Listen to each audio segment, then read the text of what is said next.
NBC 15 weather with Chief Meteorologist Alan Sealls, winner of the AMS Broadcast Meteorology Award.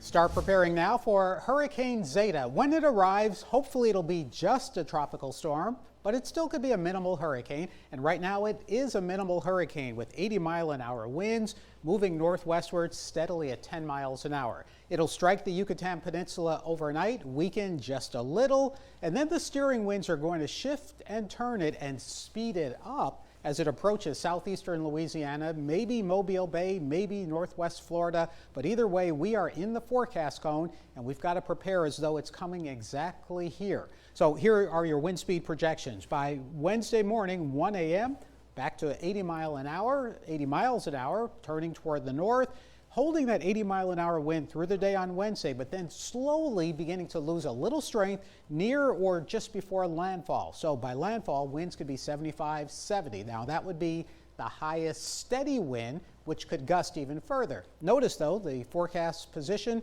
for landfall could be Pensacola, or it could be closer to Lafayette, Louisiana. Somewhere in that area is where the center will go, but the impact is always outside of the forecast cone, and even 2 days away, the center of that storm, as projected, could be off by 75 miles in any direction, and the wind speed I just showed you, 70 to 75 miles an hour, that could be plus or minus 10 to 15.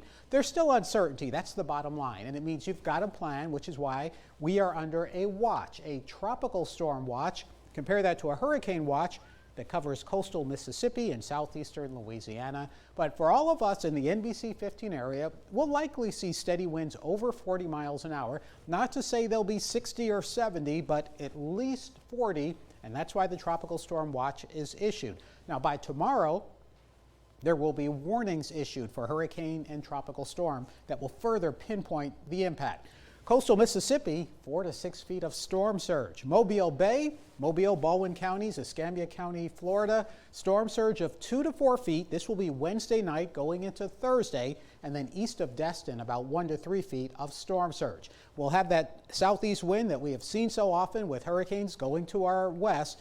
Southeast at about 23 miles an hour by Wednesday evening. Most of Wednesday won't be too unusual, but toward evening, as the center approaches southeastern Louisiana, we'll see our winds going 20, 25, 30, 2 a.m. on Thursday, 40-mile-an-hour winds along the coast, gusting to 50, and then gradually all of those winds will spread across our area. Remember, we're talking tropical storm force winds, not necessarily hurricane force winds. Those will stay to our west.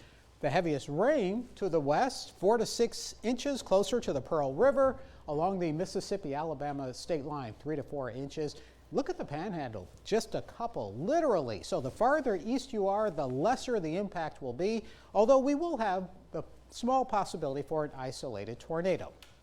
The forecast through tonight and tomorrow, clouds thicken tomorrow afternoon, scattered showers, a few thunderstorms. Rip currents will be up. Going into Wednesday, the morning quiet, and by the afternoon, that's when the rain comes in. Here's your 7-day tracker.